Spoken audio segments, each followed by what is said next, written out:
welcome on in, guys. Tobin here with you, and thanks for checking out the channel. Hope you're doing well there. If you guys could subscribe, that'd be great, and I appreciate you stopping by. So, Miami Heat in the midst of the offseason. Saw this weekend, Bam Adebayo posted some stuff himself back in the lab as we are inching closer to training camp at the end of September and finally can welcome the basketball team back. And, no international ball this year. Bam Adebayo, of course, coming off of a gold medal run with Team USA, but that is not here this year. This has just been a full off season for Bam. And it is going to be an interesting year. And I think in a lot of ways, we talked about this a few videos back. If you guys want to go check it out, please do. I know a lot of people have been away, but I talked a couple of videos back about how interesting it is that Bam Adebayo, in all likelihood, is going to end this year as the number 2 all-time leading scorer for the Miami Heat. That is very likely that Bam is going to finish this season at passing Glenn Rice and passing Alonzo Mourning, and will have only one person in front of him. Now, it's going to be a very tall window to catch number 1. Number 1 is, of course, Dwayne Wade. But the fact that he's going to march his way, very likely, to a year where he is becoming the Miami Heat's number 2 all-time leading scorer. Because and it was something that kind of caught me by surprise too. Because I was like, we know that I know the one that he really wants to get is Udonis Haslem rebounds. But he's probably still a couple of years away from that. But I was looking at it, I was like, oh man, this dude is probably he's gonna pass Glenn Rice. He's gonna probably pass Alonzo Mourning, and we're gonna be sitting here at a spot where Bam is one of only 2 players with 10,000 all-time career points with the Miami Heat. It's pretty wild. He's 325 away from being with Glenn Rice. He's 536 from Alonzo Mourning. Bam Adebayo has scored 500. He's scored at least that many in every season. Obviously, he had 1,400, a career high 1,410 points last year. And what is he at? I think at he's 1,077 from being second all time. And he's done that every year except 21-22 when he had the thumb injury. So basically, if Bam Adebayo plays 60 games, he's not only going to be the number 2 all-time leading scorer, but he's probably going to get to 10,000 career points. Now, why do I bring this up? I bring this up because I think this is an interesting year for Bam Adebayo. Because I do feel like with all of the Jimmy drama, I do feel like in some ways, I don't want to say his legacy is tarnished because I don't think that's correct, but I do think it's been a little bit forgotten.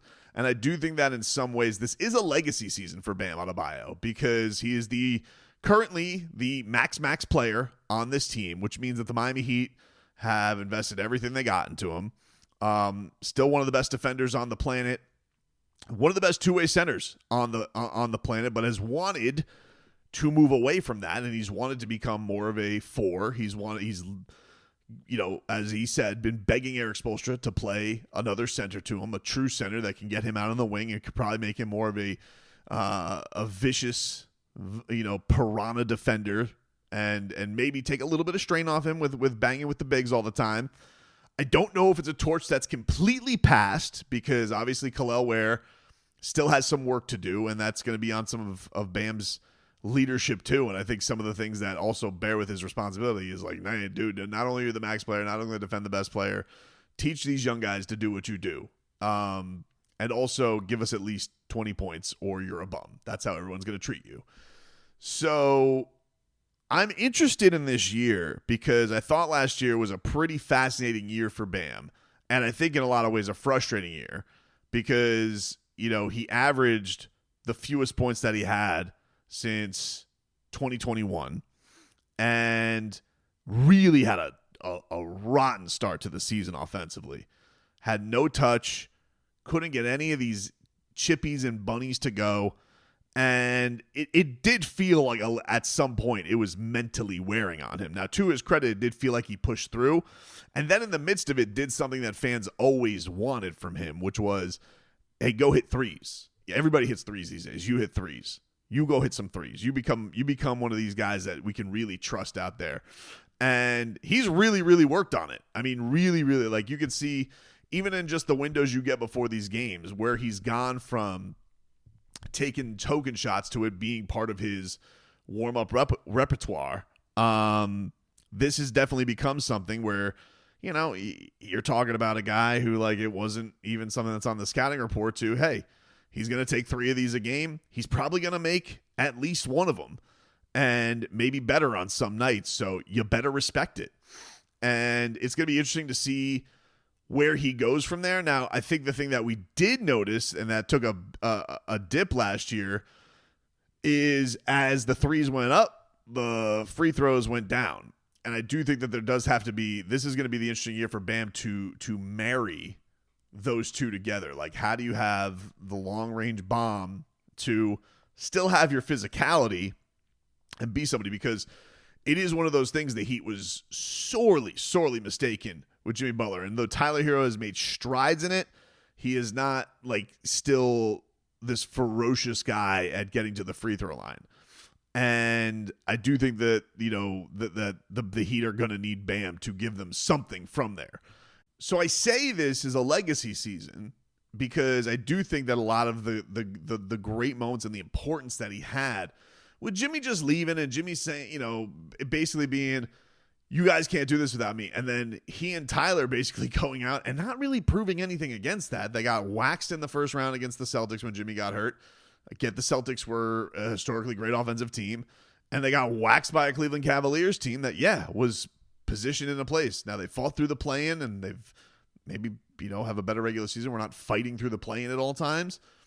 But one of Bam Adebayo or Tyler Hero needs to be that go-to guy in the fourth quarter that the team can rely upon.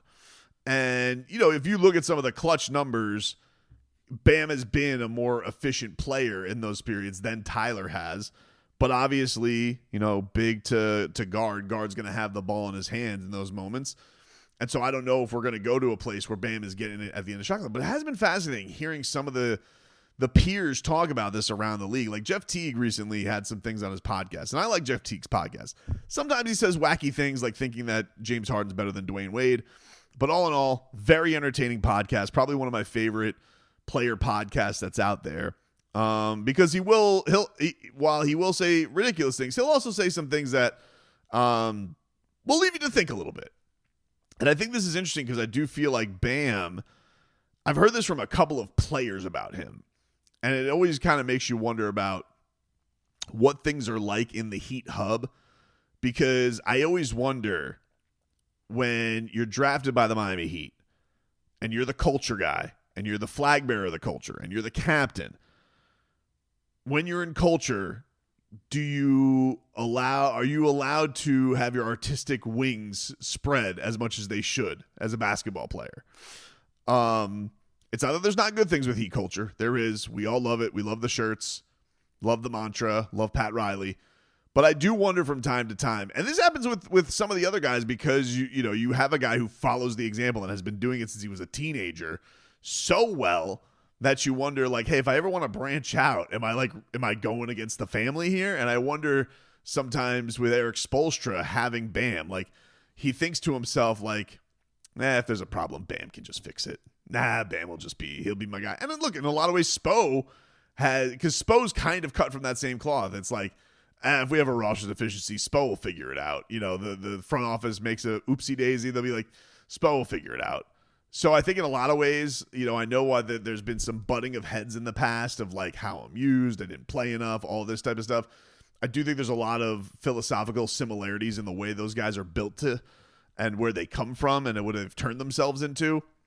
But I do wonder, like I heard Jeff Teague say, hey, Bam can be Miami's Giannis. He's like, not Giannis. He's like, I'm not trying to say he's Giannis, but I think that he can do some of those things from a physical standpoint and be the hub for Miami. And he also says that this guy's as good as he should be averaging 24 points a game. There's no reason he can't. We've heard what Michael Beasley has said about him. Michael Beasley, by the way, back-to-back Big Three MVP. Shout out to Super Cool Bees.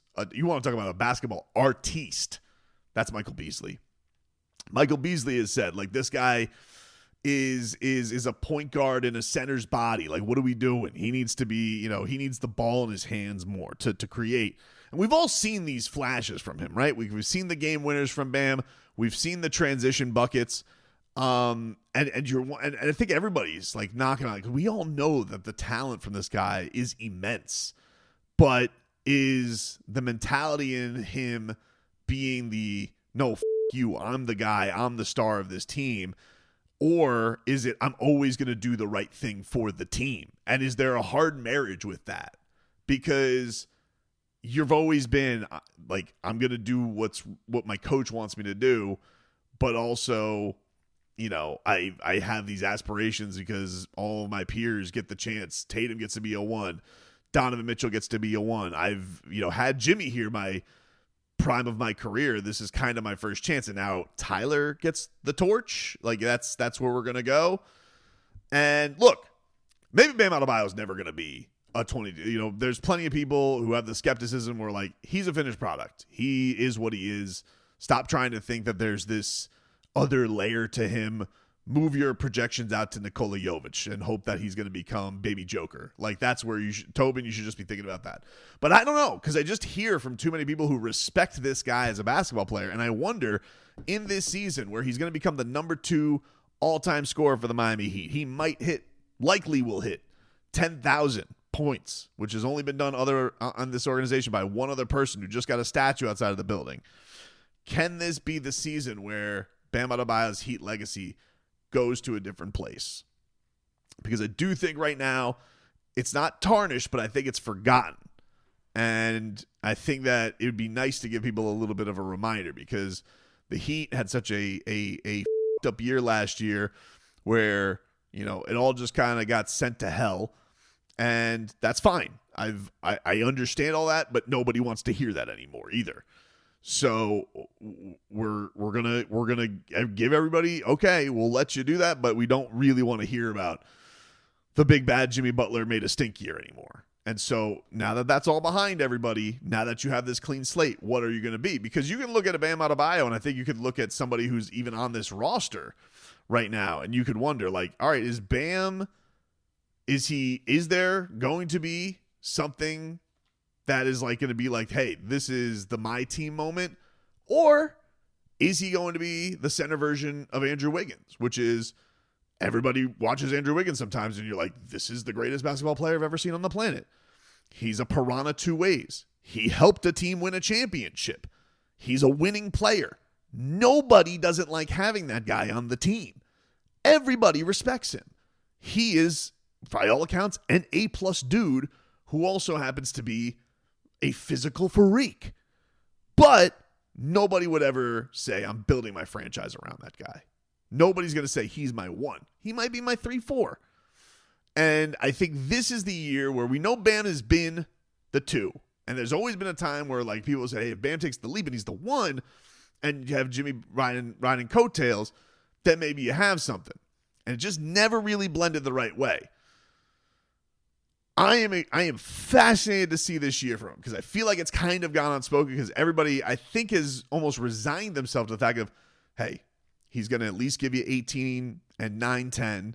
He's going to defend better than anybody on this planet when it comes to basketball. He's going to set his teammates up. No one is going to make life easier for him, because nobody makes life easier for that guy. That's one thing you can say about Bam Adebayo. Rare are the times he's had teammates who have made his life easier. He makes everybody else's life easier. Remember when Pat Riley said he should give X, Y, and Z? They should give Bam half their check. So I'm curious to see, is there something else this year? Which I think there can be. Or is this going to be a guy where it's like, he's always going to do the right stuff. He's always going to be, and people have mentioned like how much he wants to. We talk about Heat legacy. Is he going to want to stick all this out too? Does he think at a certain point?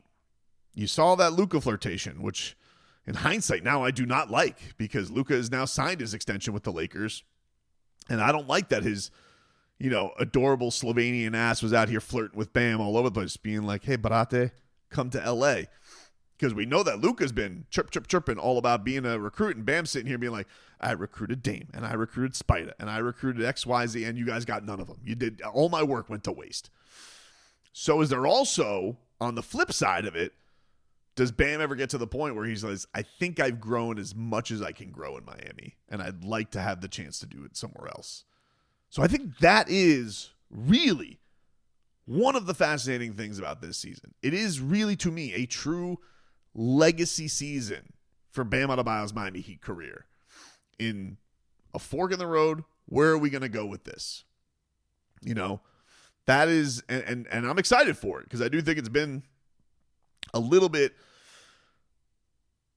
forgotten, because I do think most people have resigned. In fact, we know what Bam's going to do. And I think that's what everybody is at. And I get that. I'm not saying that's not fair, especially the way the last 2 years have ended. But there were things that changed last year with him as a basketball player. If he can blend those things and marry those things, and we go into this year with a different mentality, with no baggage of the year, can there be more meat on that bone? That is going to be the fascinating thing to see. And we will see what is going to be the story of Bam Adebayo's Heat legacy.